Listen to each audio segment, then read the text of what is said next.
Welcome back guys. Now in this video let's continue with the malabsorptive syndromes.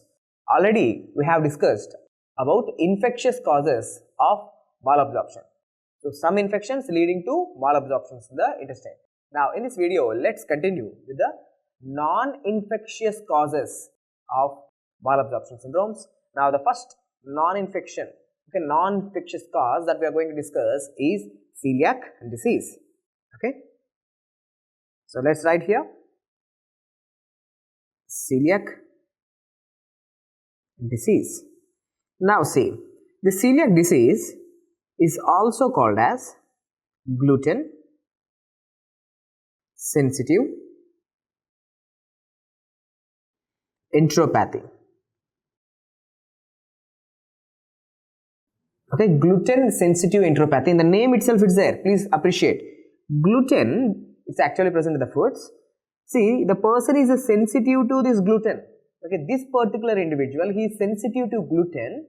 So now he is manifesting enteropathy, means some problem in the intestines.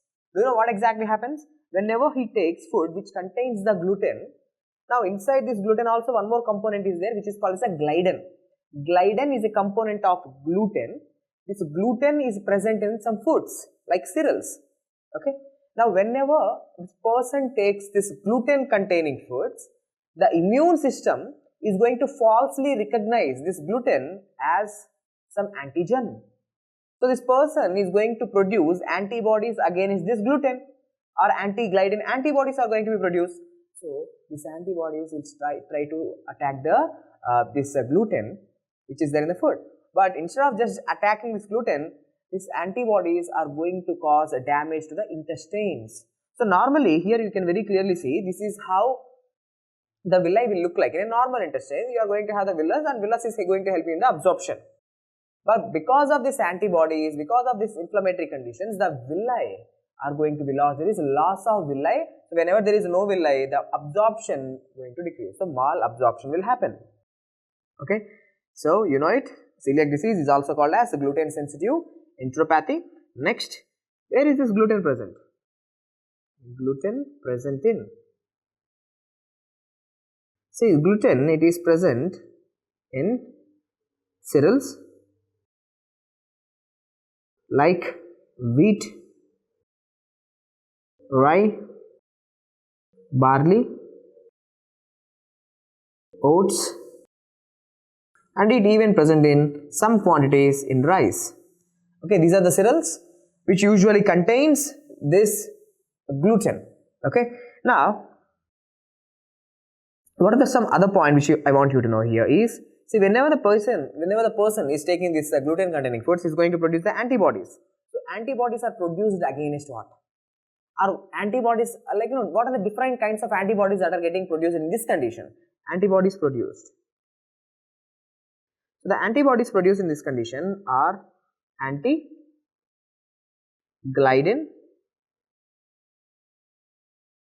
antibodies, anti-gliadin antibodies, anti-endomysial, okay, anti-endomysial antibodies, and anti-tissue transglutaminase. Okay, anti-tissue transglutaminase antibodies. So these are the antibodies which are produced in this condition. Okay. Now these antibodies, what they will do? They will cause local inflammation in the intestines. They are going and trying to attack this gluten, but rather they will attack the villi and going to cause the loss of villi. So investigation of choice in this condition is going to be biopsy. So what you are going to do is you are going to order biopsy. So investigation of choice is biopsy. Now in biopsy what you will find? In biopsy I have already told you there is loss of villi, or they can use flattening of villi. Okay. Now one more important point which I want you to specifically know in this condition celiac disease is, see, these antibodies will not only just limited to the GIT. Now they are also having this, some skin manifestation. Those who are having this gluten sensitivity, they will also having some skin involvement. So what is that? The skin involvement is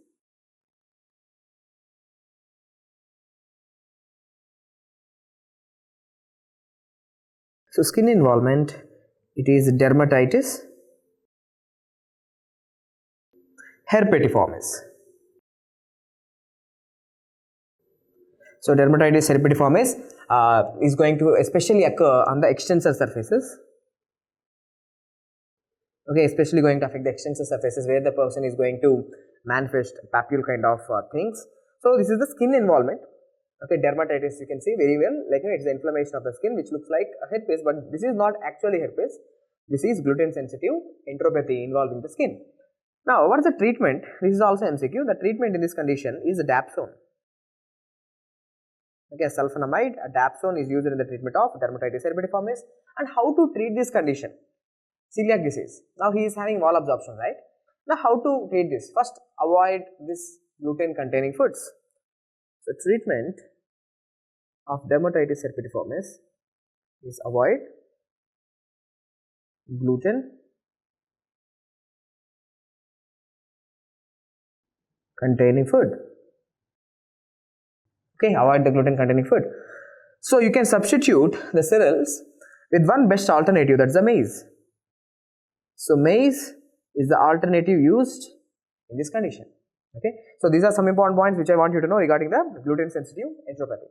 Now after this, now let's discuss about some inflammatory conditions, okay, which are called as the inflammatory bowel diseases, which will lead to malabsorption. So what are these inflammatory bowel diseases? See, the inflammatory bowel diseases which we are going to discuss here, let me write.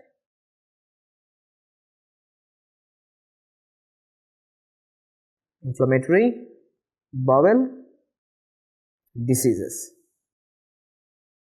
Okay, so in short we can call them as IBD. Okay, IBDs, inflammatory bowel diseases.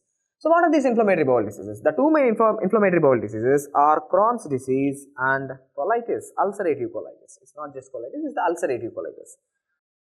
Now even in this inflammatory bowel diseases also there is malabsorption. See, why exactly these inflammatory bowel diseases are happening? Okay, why exactly? See, don't confuse with irritable bowel disease. That's a total different thing. These are inflammatory bowel diseases. Okay, why exactly this inflammatory bowel diseases happens? No one knows. Okay, no, there is no proper explanation for that. But anyway, we'll see what are the important points which you should know for your exams mainly. Okay, the first inflammatory bowel disease that I am going to discuss here is Crohn's disease. Crohn's disease. See, this Crohn's disease, first point, it's going to affect which part of the GIT? See, any part of GIT can be affected. Any part of GIT can be affected. Okay, from starting from the mouth till to the rectum, any part can be affected. But what is the most common site? Most common site is being ileum. Okay, the most common site is the ileum, sir. But usually, this is a question asked in the exam, usually rectum is spared. Okay, rectum is spared from inflammation. Okay, it's an inflammatory bowel disease, so inflammation. So one more thing which I want you to know here, is, say any part of the GIT can be affected. Is it a continuous involvement? For example, mouth to esophagus, esophagus to stomach, stomach to duodenum, duodenum, ileum, something like that. Is it a continuous involvement? Please look at the diagram. In the diagram, see, here this part of intestine is affected, that's the duodenum is affected. This part, this part, this part, and this part. So there is involvement, but it's not a continuous involvement. So this is called as skip lesions. So in this condition, what you can see here are skip lesions. Okay, that's the important MCQ in Crohn's disease. Skip lesions are going to be seen. Okay, it's a skip lesions. One part is affected, other part is not affected. It's not continuous. Okay, not continuous involvement. It's not a continuous involvement. One more point I want you to know is, see, in this area there is inflammation. Inflammation is happening and ulcers are going to form. If you look at the ulcers are going to be longitudinal in nature and they are going to look like a snake. There are longitudinal serpiginous ulcers are seen. So in Crohn's disease, serpiginous ulcers. Okay, let me correct it.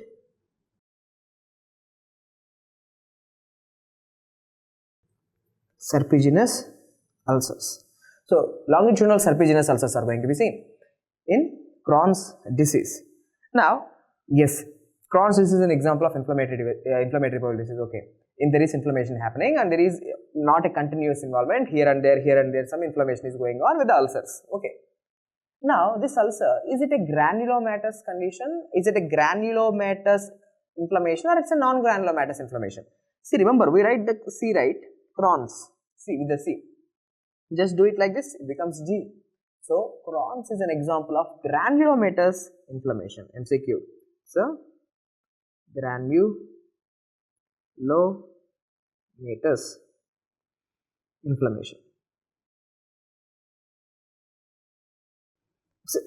It's a granulomatous inflammatory disorder. Okay. One more thing. Now, this is your intestine. This part is affected. This part is spared. This part is affected. Now, I am talking about the affected area. Okay. It's a granulomatous inflammation. Okay. Now, in the GIT, there are 4 layers present. Mucosa, submucosa, serosa, as well as muscularis and serosa. There are 4 layers present. Now, Crohn's, is it an example of transmural inflammation or is it an example of superficial inflammation? See, Crohn's disease, it's an example of, right? Crohn's,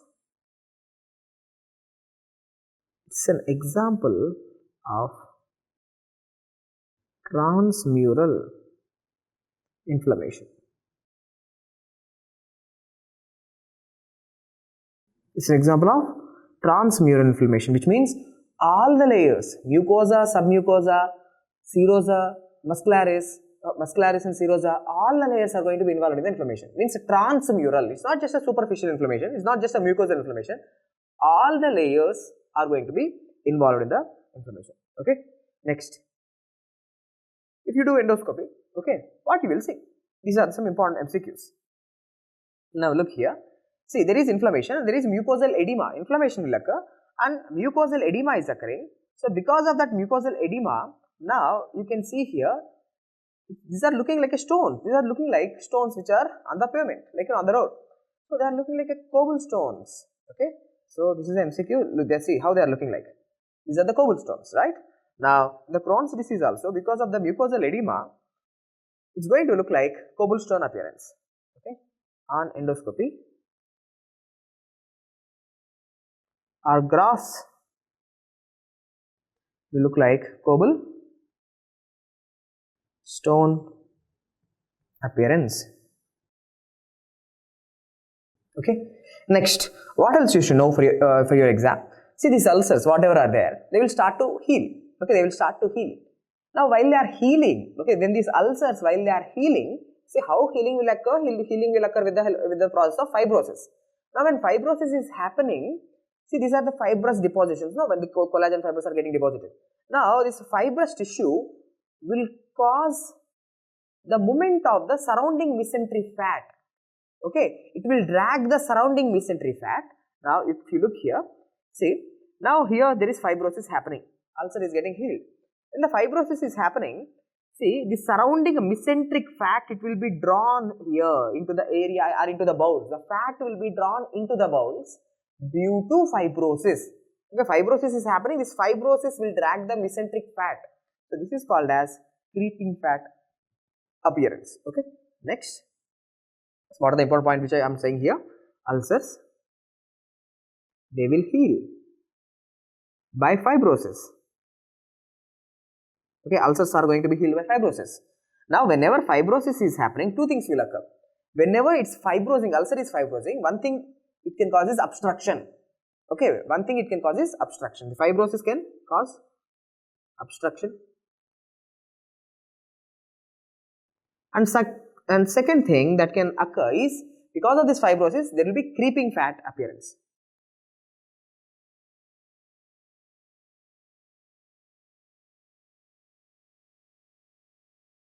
Okay, creeping fat appearance. So, these are some important points which I want you to know. Okay, so Crohn's disease, any part of the GIT can be affected, from mouth till any part of the GIT can be affected, but rectum is usually spared. The most commonly affected segment is going to be the ileum. It's not a continuous involvement, it's a skip lesion. Skip lesions are going to be seen with the serpiginous ulcers, it's a granulomatous inflammation, it's a transmural inflammation. Example of transmural inflammation means throughout the layers, all the layers of the GIT will be involved. And if you do endoscopy and gross morphology, what you can see is a cobblestone appearance, creeping fat appearance can be seen, and fibrosis can lead to obstruction or stricture formation. Okay, obstruction or stricture.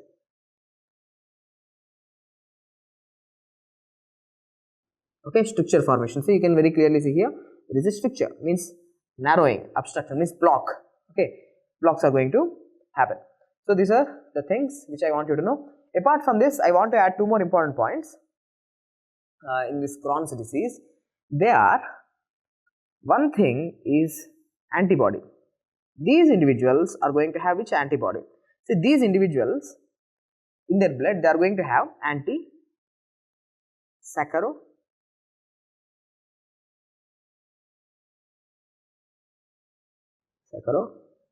Saccharomyces cerevisiae antibody. Say anti-Saccharomyces cerevisiae antibody, anti-Saccharomyces cerevisiae antibody, or simply called as a ASCA antibody. So anti-Saccharomyces cerevisiae antibody, it is positive in Crohn's disease. Okay, one thing, anti-Saccharomyces cerevisiae antibody, it's a fungal antibody, Saccharomyces. Anti-Saccharomyces cerevisiae antibodies are usually present in this Crohn's disease. Next thing, what is something very much specific or a hallmark here? Not just a specific, it's a hallmark. I shouldn't say specific. The hallmark in this Crohn's condition is, and I say it's a transmural inflammation. Okay, it's a transmural inflammation. All the layers will be involved. So when all the layers is involved, there is a possibility that fistulas will develop. Okay, fistulization or fistulas are going to be developed. So fistulas are the hallmark. Fistulas are the hallmark in Crohn's disease. Okay, Crohn's disease. Let me show you. Look here, guys. See, all the layers are going to be involved in the inflammation. When all the layers are involved, there can be formation of this abnormal connection between the two segments of the intestine. Okay, that intestines will be very close to each other. Whenever the whole, all the four layers are involved, see, there is damage to all the four layers, and there can be possibility of the fistulization between the two near segments. Okay, here also you can see there is a fistula between the ileum and ileum. Okay, that's the ilio-ileal fistula. Okay, ileum, between the two segments, there can be a possibility of the fistulas. And what else are the important things? Here you can very clearly see on radiology. Okay, because of the stricture formation, okay, because of the narrowing or the obstruction, stricture formation, you can see when this barium, it is not coming down. Okay, barium is not able to come down. It's going through a very, like, a small lumen, because there is a narrowing. Okay, there is a narrowing, obstruction or stricture formation. There is a very small lumen now. So barium is going through a very small narrow orifice. So there is this sign which is called as string of Cantor. So the string of Cantor is a radiological sign, okay, which is seen in the Crohn's disease. Next, let's discuss about the other inflammatory bowel disorder, which is called as the ulcerative colitis. Now, what you need to know regarding the ulcerative colitis? See, let's have the differences. Crohn's is a condition where there are skip lesions present. Skip lesions are going to be seen. Now, you look at the ulcerative colitis. In ulcerative colitis, see, there is a continuous involvement, continuous retrograde involvement. Means inflammation is there, it's a continuous involvement. It is not a skip lesion. Second thing, what is the usually spared site in Crohn's disease? In Crohn's disease, rectum is usually spared, but here is the most common affected area. So first, right, ulcerative colitis, there is continuous. The inflammation, what is getting affected is intestines are getting affected with the inflammation. Okay, continuous retrograde involvement. Means first inflammation starts in the rectum to the backward area. Okay, back, something like that. Okay, from the rectum to the descending colon to the transverse colon to the ascending colon, something like that. Okay, there is continuous involvement. And what is the most commonly affected site? Most commonly affected site is rectum. Next, Crohn's disease is an example of granulomatous condition. It's a granulomatous inflammatory disorder. This is the non-granulomatous.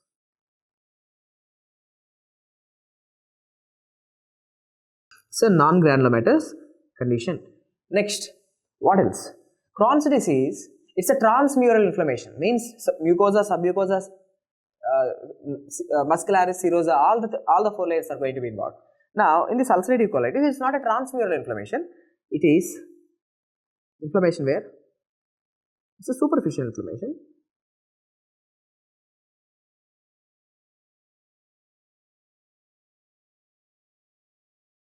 It's a superficial inflammation where only mucosa and submucosa. Okay, mucosa and submucosa are going to be affected. Next, what else you should know regarding this ulcerative colitis? Now, see here, in ulcerative colitis, the patients are associated with pseudopolyps. Okay, see, in Crohn's disease, there is cobblestone appearance, cobblestone pattern is going to be seen in Crohn's disease.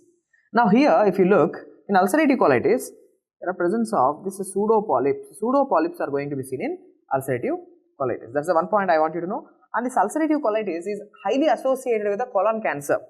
Okay, when compared to Crohn's, it is having more risk of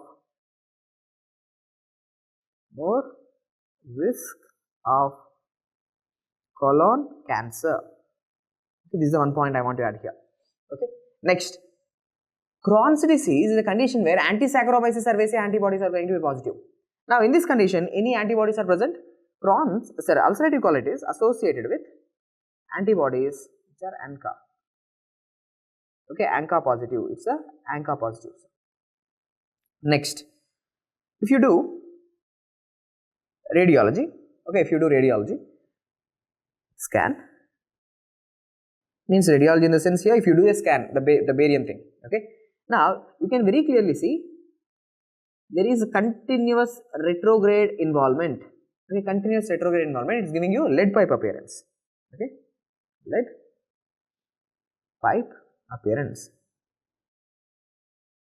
There, which appearance is seen in Crohn's disease? Due to stricture formation, there is a string of Cantor signs seen in the Crohn's disease, but in this condition, there is lead pipe appearance. It's looking like a lead pipe.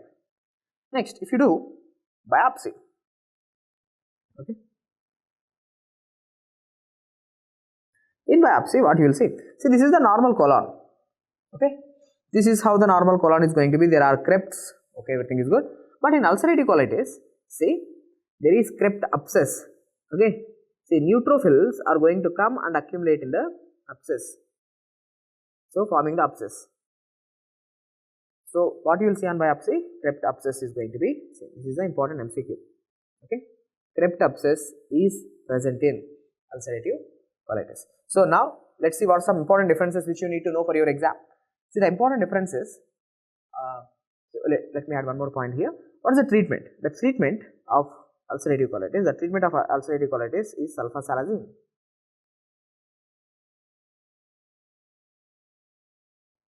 And you can use steroids. Okay, so sulfasalazine steroids can be used. There we have used dapsone for the dermatitis herpetiformis, and dermatitis herpetiformis, it's a totally different thing. That's celiac disease. Okay, sorry. Now, first let's see the differences between both Crohn's disease as well as the ulcerative colitis. In Crohn's disease, there is a transmural inflammation. In ulcerative colitis, there is no transmural inflammation. It's a superficial inflammation. In Crohn's disease, the hallmark is the fistulas. Okay, in Crohn's disease, the hallmark is the fistulization and the presence of the fistulas because of the transmural involvement. Here, in ulcerative colitis, what you will see is the pseudopolyps. Pseudopolyps are going to be seen in the ulcerative colitis. There, the radiological appearance. The radiological appearance in that condition, the Crohn's disease, is the string of Cantor sign. Here, in ulcerative colitis, the radiological appearance is going to be lead pipe sign.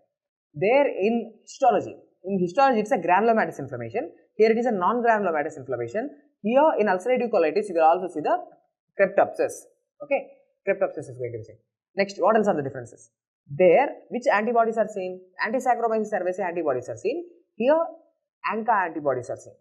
Okay, so these are some important differences. There, it's a skip lesions. Here, it's a continuous involvement. There, rectum is paired. Here, rectum is most commonly involved. So, this is how you have to differentiate between Crohn's disease as well as ulcerative colitis. Okay, these are the most important points. So, in this video, we have completed non-infectious causes leading to malabsorption. One is the celiac disease or the celiac screw, that is the gluten-sensitive enteropathy. Also, we have discussed about the Crohn's disease as well as the ulcerative colitis. Hope the video is helpful. Thank you.